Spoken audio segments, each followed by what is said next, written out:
I really feel like being at home.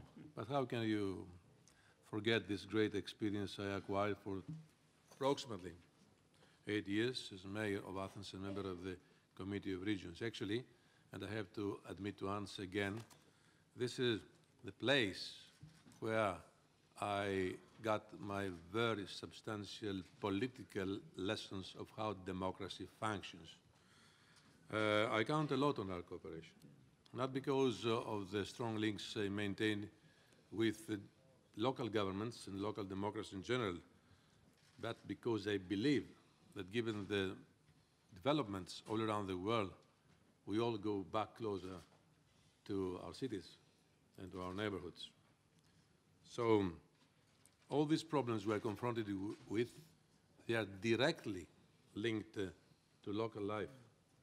And if we can say that we are playing a very important role at the central level in the European Union, this policy will never succeed if it is not accepted and upheld by the citizens.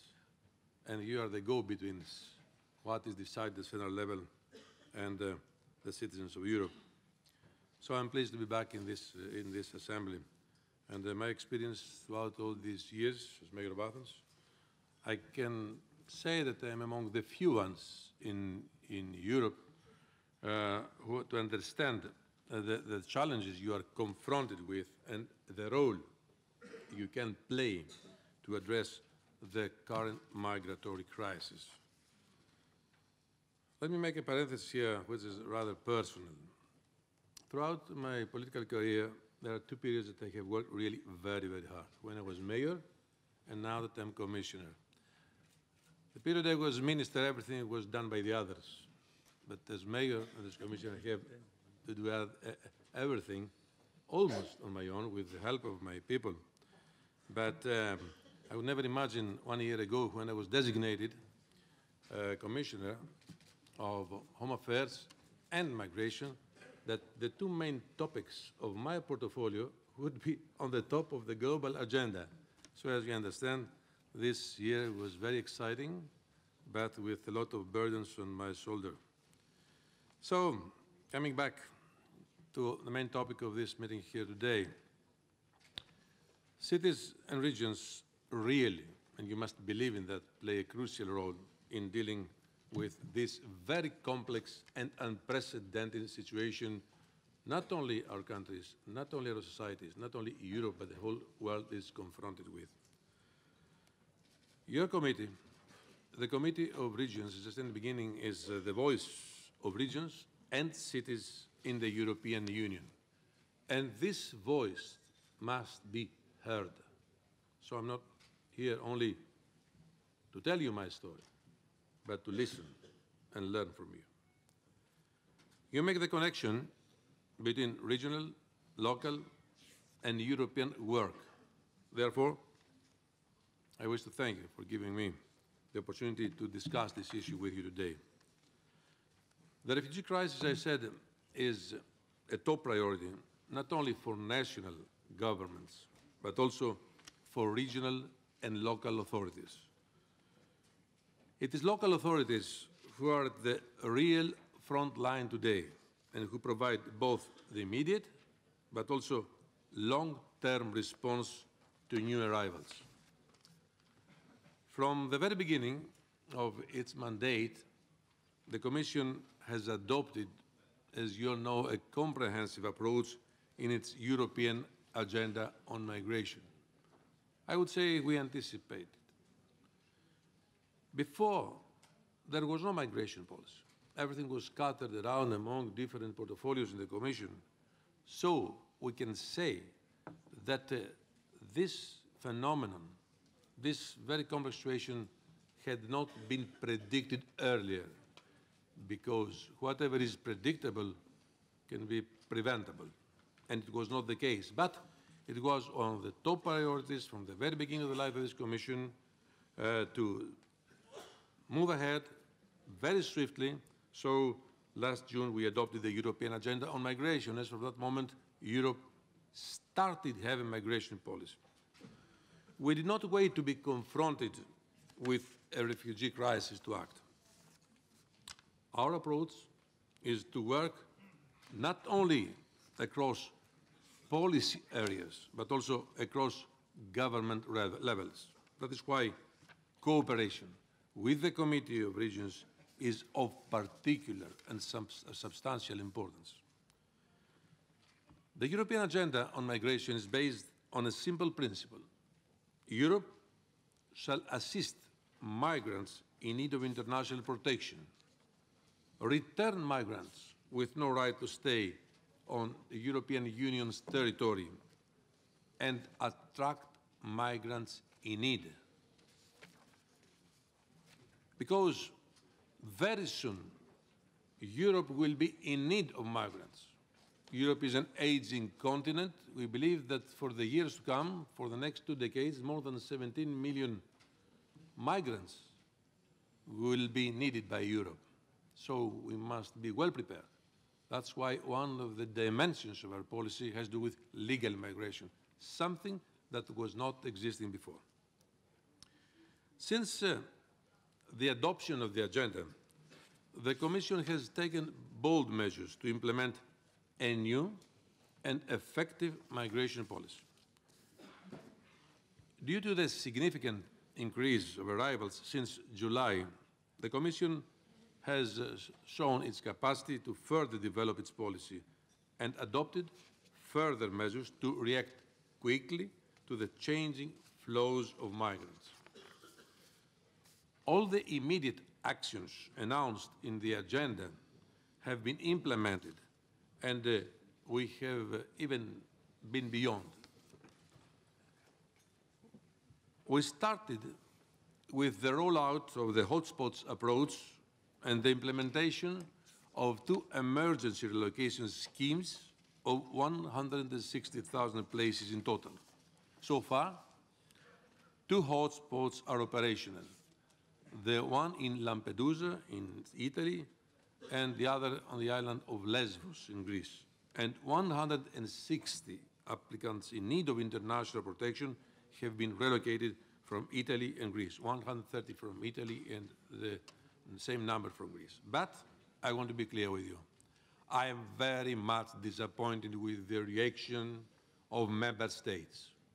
They all agreed on what we have decided, and only 8 out of 28 have accepted to be part of the scheme. So we all know that something is wrong here. So what we've done, I want to be frank with you, it is not enough.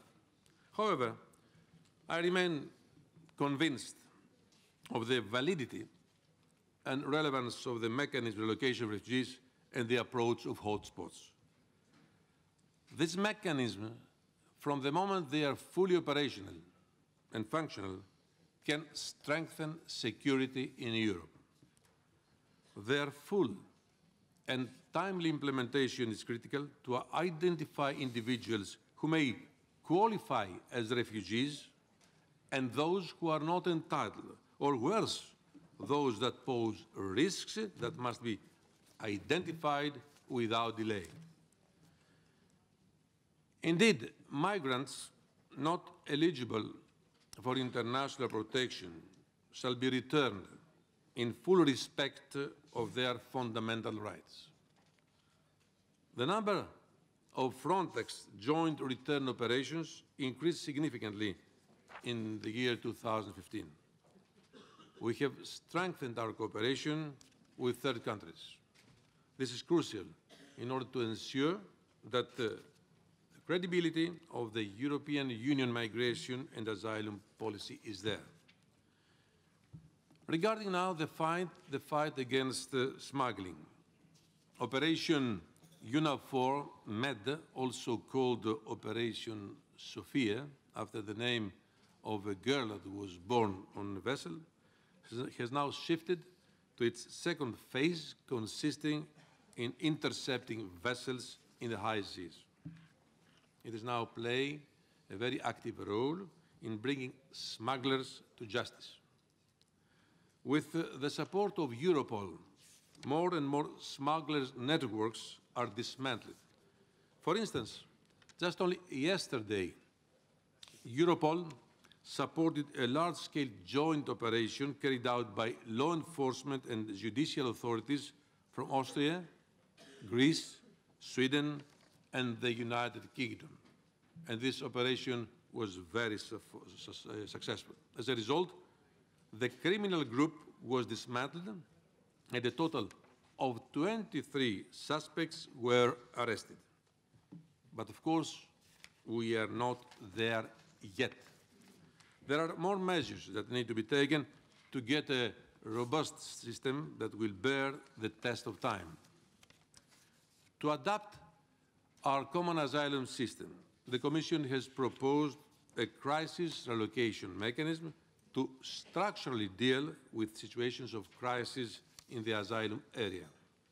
This proposal was only a first step to reform our asylum system, and we intend to go a step further. By March 2016, the Commission will present a proposal to review the Dublin regulation. In the coming weeks, the Commission will propose a border package setting out measures on improving the management of our external borders. We will propose to strengthen the mandate of the Frontex agency to establish a European border guard. We need to take an approach of shared responsibility for the security of the European Union's external borders. Furthermore, it is really important to fully cooperate with third countries to tackle the migration flows and address the root causes. Significant steps were made over the past months in this direction. The Trust Fund for Africa was set up. High-level dialogues were engaged with the Balkan countries and Turkey. All actors, member states, European Union institutions, international organizations, civil society, local authorities and third countries need to work together to make a common European policy a reality. A lot of the effective implementation of these measures happens locally in our cities and regions. It is the local authorities, from Lesbos to Stockholm, that are in the front line. You are the one that welcome the massive arrival of migrants, that provide them shelter and integrate them. Integration, we mentioned before, Mr. President, happens essentially at the local level, in our cities, within our neighborhoods, and in our communities. You are in direct contact on a daily basis with the migrants, with the refugees, with the European citizens, and you have to explain our policy. That's why I said in the beginning that your voice must be heard. Through our actions, we want to support you to better manage the migratory flows. Regions can and should use for these purposes the relevant EU funding instruments available to them directly or indirectly. Your opinion clearly underlines that the European Union's migration approach must be solidarity-based, sustainable in the long term, and human rights compliant. So, I can be very clear and assure you that we share your view. This is exactly what the Commission would really like to establish. But as I said before, we have to do this together. I really thank you very much for your opinion, Mr. President, and resolution, and look forward to pursue our cooperation. Thank you very much for your attention, and I look forward to a very useful debate here on this very, very sensitive issue. Thank you again.